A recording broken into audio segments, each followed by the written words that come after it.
মার্কিন president Donald ট্রাম্পের সাথে ইউক্রেনের প্রেসিডেন্ট ভলোদিমির জেলেনস্কির তিক্ত সম্পর্কের জেরে ব্যাপক চাপে পড়েছে ইউরোপীয় ইউনিয়ন ইইউ। তিক্ততার জেরে এরই মাঝে ট্রাম্প সাময়িকভাবে ইউক্রেনে সামরিক সহায়তা বন্ধ করে দেওয়ার সিদ্ধান্ত নিয়েছেন। এ অবস্থায় রাশিয়ার বিরুদ্ধে যুদ্ধে ইউক্রেনকে সামরিক সহায়তা দিয়ে যাওয়ার বিষয়টি নিয়ে ইইউর মাঝে মতবিরোধ দেখা দিয়েছে। হাঙ্গেরি সহ কেউ কেউ ইউক্রেনে সহায়তা বন্ধ করে দেওয়ার পক্ষে। এরপরও কিয়েভে সহায়তা অব্যাহত রাখলে রাশিয়ার সাথে ইইউর সরাসরি সংঘাতে জড়িয়ে পড়ার আশঙ্কা আছে। বরাবরই এই যুদ্ধ থেকে ন্যাটো ও ইউরোপের দেশগুলোকে দূরে থাকার আহ্বান জানিয়ে আসছে মস্কো। অন্যথায় হামলার হুঁশিয়ারি দিয়ে আসছে তারা। তবে তা যেন কানেই তুলছে না ইইউ। এ অবস্থায় রাশিয়ার সাথে ইইউ সংঘাতে জড়ালে সূত্রপাত হতে পারে তৃতীয় বিশ্বযুদ্ধের এবং তা পারমাণবিক যুদ্ধেও রূপ নিতে পারে বলে অনেকের আশঙ্কা। সেক্ষেত্রে যুক্তরাষ্ট্রের সহায়তা ছাড়া আদৌ কি রাশিয়ার বিরুদ্ধে টিকতে পারবে ইউরোপীয় ইউনিয়ন? এই প্রশ্ন বড় হয়ে দেখা দিচ্ছে। এরই মাঝে ইইউ ও রাশিয়া যুদ্ধে জড়ালে পশ্চিমা মিত্র দেশগুলোকে রক্ষায় যুক্তরাষ্ট্র এগিয়ে আসবে না বলেও ইঙ্গিত দিয়েছেন ট্রাম্প। উদ্ভূত বাস্তবতায় রাশিয়া ও ইউরোপীয় ইউনিয়নের মধ্যে সামরিক শক্তির তুলনা প্রতিতুলনা নিয়ে চলছে চুলচেরা বিশ্লেষণ। বিশ্লেষকরা বলছেন, এককভাবে রাশিয়ার কাছে যত পারমাণবিক অস্ত্রের মজুদ আছে, ইইউ অন্তর্ভুক্ত ২৭টি দেশ তার কাছে নগণ্য। আসলেই কার সমরাস্ত্র ভাণ্ডার কতটা শক্তিশালী তা নিয়ে একের পর এক প্রতিবেদন প্রকাশ করছে আন্তর্জাতিক গণমাধ্যমগুলো। ভারতীয় সংবাদ মাধ্যম হিন্দুস্তান টাইমসও এ নিয়ে একটি বিশ্লেষণী প্রতিবেদন প্রকাশ করেছে। ইউরেশিয়ান টাইমসের বরাত দিয়ে প্রতিবেদনে জানানো হয়, রাশিয়ার তুলনায় ইইউ অন্তর্ভুক্ত ২৭টি দেশের মোট সামরিক বাজেট বেশি হলেও পরমাণু অস্ত্রসহ অনেক ক্ষেত্রেই এগিয়ে রাশিয়া। রাশিয়ার বার্ষিক সামরিক বাজেট $৮৬.৪ বিলিয়ন। অন্যদিকে ইইউর বার্ষিক সামরিক বাজেটের পরিমাণ $৩০০ বিলিয়ন বলে জানিয়েছে হিন্দুস্তান টাইমস।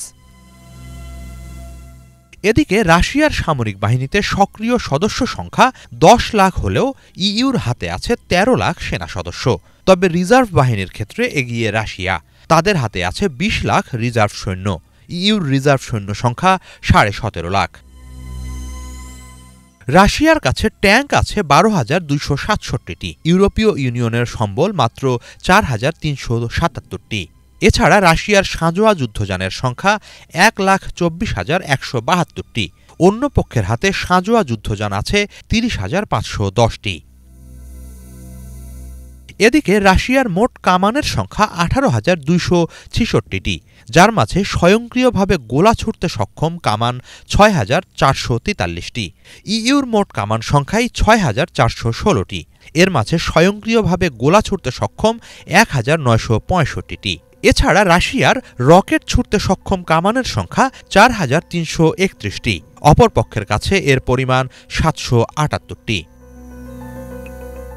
অন্যদিকে সামরিক বিমানের ক্ষেত্রে সামান্য এগিয়ে ইউরোপীয় ইউনিয়ন। তাদের হাতে আছে মোট ৫,৩৯২টি সামরিক বিমান, যার মাঝে ফাইটার, মাল্টিরোল ও অ্যাটাক এয়ারক্রাফট ১,৪৭৩টি। মোট রুশ সামরিক বিমানের সংখ্যা ৪,৪১৮। এর মাঝে ফাইটার, মাল্টিরোল ও অ্যাটাক এয়ারক্রাফট ১,৪১১টি। এর বাইরে রুশ সামরিক হেলিকপ্টারের সংখ্যা ১,৬৬৫টি হলেও ইইউর সংগ্রহ ২,৩৩০টি। নৌশক্তিতে বেশিরভাগ ক্ষেত্রেই এগিয়ে ইইউ। তাদের মোট নৌযানের সংখ্যা ১,৩৮৫। রাশিয়ার মোট নৌযান ৬৫৩টি। এছাড়া ইইউর বিমানবাহী রণতরী ৩টি। রাশিয়ার কাছে বিমানবাহী রণতরী আছে ১টি। এসবের বাইরে ইউরোপীয় ইউনিয়নের ডেস্ট্রয়ার ও ফ্রিগেট সংখ্যা যথাক্রমে ১৭ ও ৭৮টি। রাশিয়ার মজুদ যথাক্রমে ১৪ ও ১১টি। অন্যদিকে রুশ করভেট ও সাবমেরিন সংখ্যা যথাক্রমে ৮০ ও ৬৬টি। ইইউর মজুদ যথাক্রমে ২৩ ও ৫৯টি।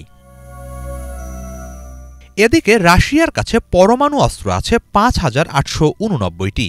বিপরীতে ইউরোপীয় ইউনিয়নের সম্বল মাত্র ৫১৯টি। সার্বিক প্রেক্ষাপটে বিশ্লেষকরা বলছেন, পরমাণু যুদ্ধের সূচনা হলে রাশিয়া ইইউর চেয়ে অনেক বেশি এগিয়ে থাকবে। কেবলমাত্র যুক্তরাষ্ট্র তাদের পাশে দাঁড়ালেই প্রতিরোধ গড়তে সক্ষম হতে পারে তারা। যদিও পরমাণু অস্ত্রের প্রশ্নে যুক্তরাষ্ট্র রাশিয়ার থেকে বেশ পেছনে। যুক্তরাষ্ট্রের মজুদ পরমাণু অস্ত্র ৩,৭০০-র কিছু বেশি।